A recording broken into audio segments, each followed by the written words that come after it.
Hello everyone, welcome to law learning school. आज के video में हम बात करेंगे राजस्थान पब्लिक सर्विस कमीशन के जेएलओ एग्ज़ाम के बारे में कि एग्ज़ाम सिलेबस क्या है, कितने पेपर होते हैं और कौन कौन एलिजिबल है एग्ज़ाम देने के लिए। सबसे पहले हम बात कर लेते हैं कि कौन कौन एलिजिबल है।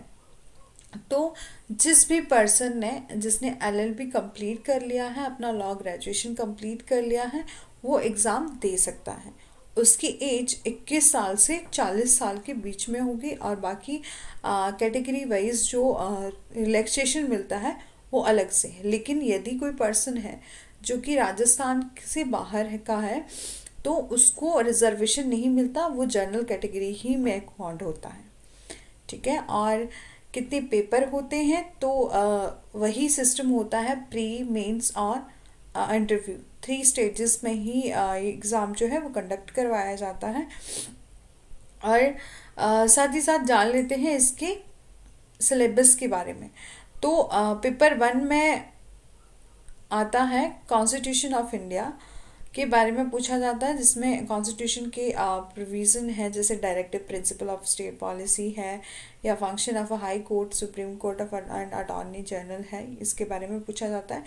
एंड सेकंड पेपर में आता है हमारे प्रोसीजर लॉ, जो भी हमारे क्रिमिनल प्रोसीजर हैं और सिविल प्रोसीजर कोड हैं उनके बारे में पूछा जाता है। और थर्ड पेपर में है evidence act, limitation act, interpretation of statute and drafting and pleading. And next paper में आता है जर्नल हिंदी एंड इंग्लिश।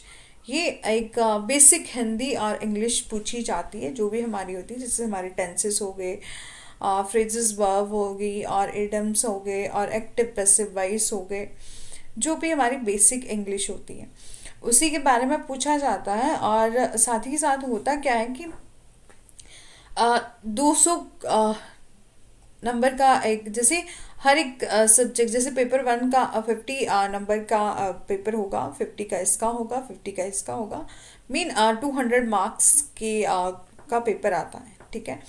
और इसके बाद होता है हमारा इंटरव्यू। अब जैसे प्री हो गया, मेंस होता है, फिर इंटरव्यू होता है। यही है इस जेएलओ एग्ज़ाम के बारे में जानकारी। और बहुत ही जल्द जो है वो नोटिफिकेशन आने वाली है।